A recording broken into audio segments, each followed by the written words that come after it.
புதுவரவு பார்வையாளர்களுக்கு வணக்கம். ஹலோ, எடப்பாடி பழனிசாமிங்களா? ஆமாங்க. நீங்கள் யாருங்க? நாங்கள் டெல்லியிலேருந்து பாஜக தலைமை அலுவலகம் அமித்ஷா அலுவலகத்திலேருந்து பேசுகிறேங்க. நீங்கள் உடனே கொஞ்சம் டெல்லிக்கு வர முடியுமா? கூட்டணி குறித்து ஒரு பேச்சுவார்த்தை இருக்குது. 2026 தேர்தல் குறித்து கூட்டணி நிலைப்பாடு குறித்து நம்ம பேசணும். கொஞ்சம் டெல்லிக்கு அவசரமாக வர முடியுமா? சரிங்க, நீங்கள் கூப்பிட்டு வராமல் எப்படி இருக்க முடியும்? நான் உடனே வந்துடுறேங்க அப்படின்னு எடப்பாடி பழனிசாமி இன்று காலை டெல்லிக்கு புறப்பட்டு சென்றிருக்கிறார். எடப்பாடி பழனிசாமி ஒரே விஷயம் சொல்கிறாரு. ஏங்க, நீங்கள் நினைக்கிற மாதிரிலாம் கிடையாதுங்க. என்னை யாரும் கூப்பிடல, எந்த கூட்டணி பேச்சுவார்த்தைக்கும் நான் வரல, அப்படி எந்த அழைப்பும் எனக்கு கிடையாது. நீங்கள் நினைக்கிற மாதிரிலாம் கிடையாதுங்க. நீங்கள் கண்ணு காது மூக்கு இதெல்லாம் வச்சு நீங்களாக கற்பனை பண்ணி ஒரு கேள்வி கேட்டால் அதுக்கு நான் எப்படிங்க பதில் சொல்ல முடியும்? எங்களுடைய அதிமுகவுடைய டெல்லி தலைமை அலுவலகத்தை பார்வையிட வந்த எங்களுடைய பொறுப்பாளர்களையும் டெல்லியினுடைய நிர்வாகிகளையும் நான் பார்த்து பேசுவதற்காக வந்தேங்க. நீங்கள் நினைக்கிற மாதிரிலாம் கூட்டணி வைக்கிறதுனால பாஜக மேலிடம் அமித்ஷா கூப்பிட்டாரு, அவர் கூப்பிட்டாருன்னெல்லாம் நீங்களாம் ஒரு கற்பனையான ஒரு கேள்வி கேட்காதீங்க அப்படின்னு எடப்பாடி பழனிசாமி ஒரு தெளிவான ஒரு விளக்கத்தை கொடுத்துட்டாரு.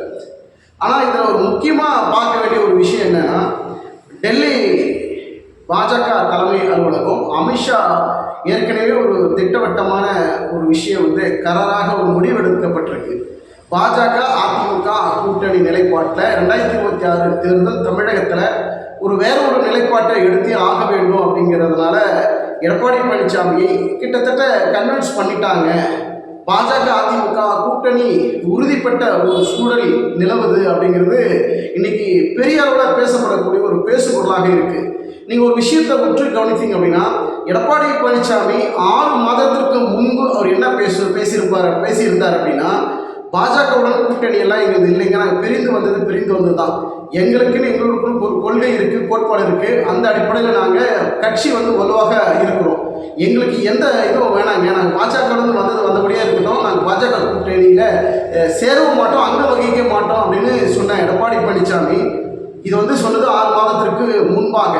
ஆனால் சமீபத்தில் அவருடைய நிலைப்பாடு மாறி எங்களுக்கு ஒரே ஒரு எதிரி திமுக தான், முன்னாடி பாஜக எதிரி, திமுக எதிரி அப்படின்னு பல கட்சிகளை சொல்லிட்டு இருந்த எடப்பாடி பழனிசாமி இப்போ அவருடைய நிலைப்பாடு என்னன்னா, எங்களுடைய ஒரே ஒரு எதிரி திமுக தான், திமுகவை தவிர நாங்கள் யாருடனும் கூட்டணி வைக்கிறதுக்கு தயார் அப்படிங்கிற ஒரு நிலையில தான் எடப்பாடி பழனிசாமி சொல்லியிருப்பார்.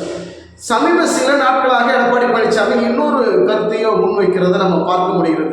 ஒரு 4-5 மாதங்கள் வெயிட் பண்ணுங்க, கூட்டணி நிலைப்பாட்டை நான் உறுதியாக சொல்கிறேன், நீங்களே ஒரு கற்பனையில் இவங்களோட கூட்டணி அவங்களோட கூட்டணின்னு கேட்டிங்கன்னா நாங்கள் என்ன பதில் சொல்கிறதுங்க, ஒரு 4-5 மாதங்கள் போகட்டும் அப்படின்னு எடப்பாடி பழனிசாமி இப்போ அடுத்த ஒரு ஸ்டாண்ட் எடுக்கிறார், அடுத்த ஒரு நிலைப்பாடு. இப்போ இதில் என்ன ஒரு விஷயம், அதிரடியாக எடப்பாடி பழனிசாமி டெல்லிக்கு ஏன் புறப்பட்டு சென்றிருக்கிறார்? உண்மையாகவே அமித்ஷாவை சந்தித்து கூட்டணி குறித்து பேச போகிறாரா, அல்லது எடப்பாடி பழனிசாமி சொல்கின்றவாறு அதிமுகனுடைய டெல்லி தலைமை அலுவலகத்தை பார்வையிட சென்றிருக்கிறாரா அப்படிங்கிற ஒரு மிகப்பெரிய கேள்வி இந்த இடத்துல எழத்தான் செய்கிறது. பெரும்பாலும் பாஜக அதிமுக கூட்டணி குறித்தான பேச்சுவார்த்தைக்கு எடப்பாடி பழனிசாமி டெல்லி சென்றிருக்கிறார் அப்படிங்கிறதான் பரபரப்பாக வரக்கூடிய செய்திகளாக இருக்கிறது. இந்த இடத்துல இன்னொரு விஷயமும் நம்ம நோட் பண்ணணும். எடப்பாடி பழனிசாமி கூட சி.வி. சண்முகம் போயிருக்கிறாரு. அதை தொடர்ந்து பின்னாடியே எஸ்.பி. வேலுமணி, கே.பி. முனிசாமியும் இன்று மாலை, அதாவது மதியத்திற்கு மேற்பட்டு டெல்லிக்கு இவர்கள் இருவருமே டெல்லிக்கு செல்ல இருக்கிறாங்க. ஏன்னா இதற்கு எஸ்.பி. வேலுமணி தான் முக்கிய பஞ்சாயத்து தலைவர் போல, அதாவது நடுநிலை கூட்டணி குறித்து பேசுறது, எடப்பாடி பழனிசாமி அமித்ஷா கிட்ட அறிமுகப்படுத்துறது. அறிமுகம்னா எடப்பாடி பழனிசாமி அமித்ஷாக்கு தெரியாது அப்படிலாம் கிடையாது.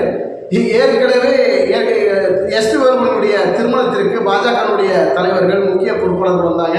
ஏற்கனவே கோயம்புத்தூர் இருக்கக்கூடிய ஈஷா மையத்துக்கு அமித்ஷா அவர்கள் நேரில் வந்தபோது எஸ்.பி. வேலுமணி நேரில் சந்தித்து கூட்டணி குறித்து பேசினாங்க. இப்படி பல்வேறு நெருக்கத்தில் இருக்கக்கூடிய எஸ்.பி. வேலுமணி இந்த கூட்டணி நிலைப்பாட்டில் எடப்பாடி பழனிசாமி டெல்லிக்கு சென்றிருக்கிற போது எஸ்.பி. வேலுமணி கூட இருந்தால்தான் அது சுமூகமான பேச்சுவார்த்தையாக இருக்கும்.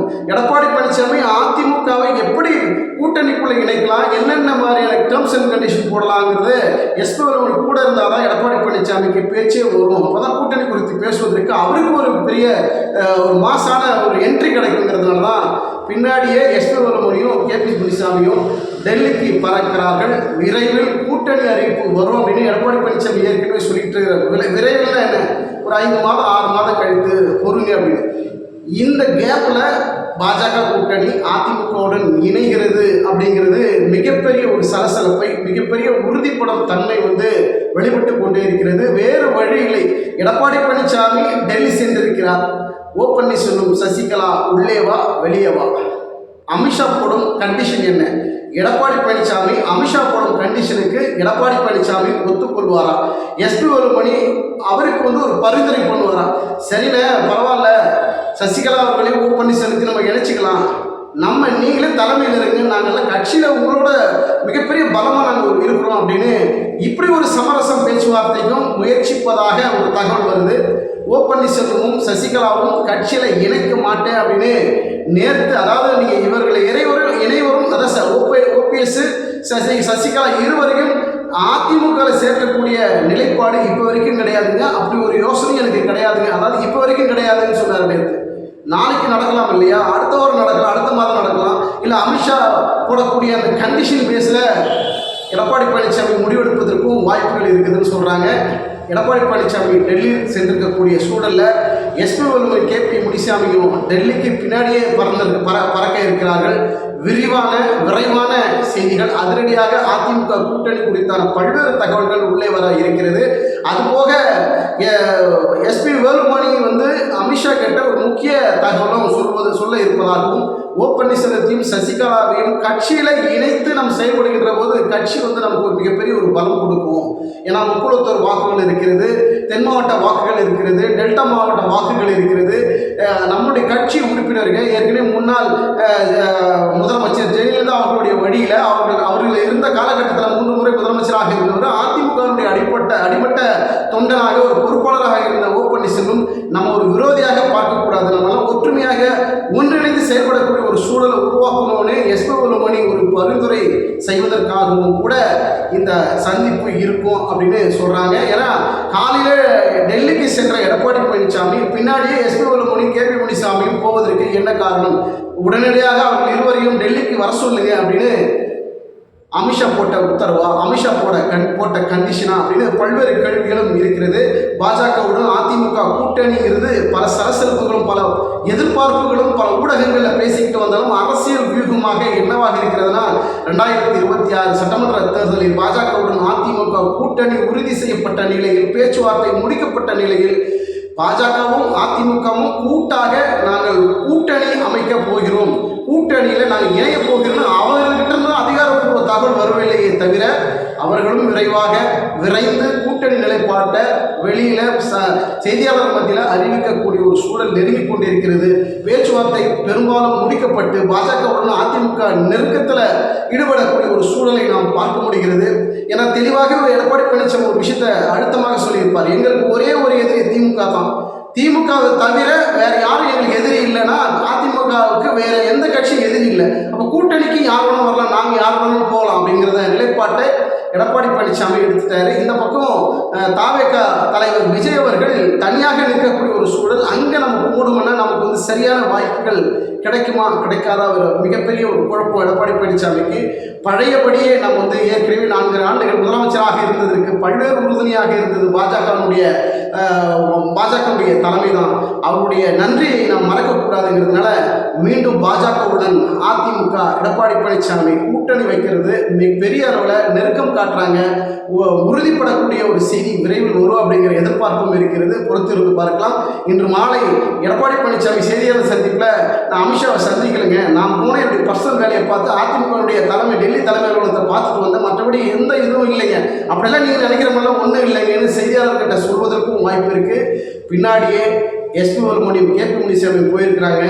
அதிமுகவுடைய நிலைப்பாடு கூட்டணி உறுதி செய்யப்பட்ட ஒரு சூழலில் எடப்பாடி பழனிசாமி அடுத்தடுத்த அரசியல் வியூகங்களை முன்னெடுக்கக்கூடிய ஒரு சூழல் உருவாகி கொண்டே இருக்கிறது. 2026 சட்டமன்ற தேர்தலில் ஒரு மும்முனை போட்டி நிலவும். அந்த மும்முனை போட்டி அப்படிங்கிற போது நீ யோசிக்கலாம், திமுக அதிமுக கூட்டணியில் பாஜக, நாம் தமிழர் கட்சி, மற்ற அதாவது தேமுதிக, எஸ்டிபிஐ இப்படின்னு பல கட்சிகள் ஒரே அணியில் திரள்வார்கள்.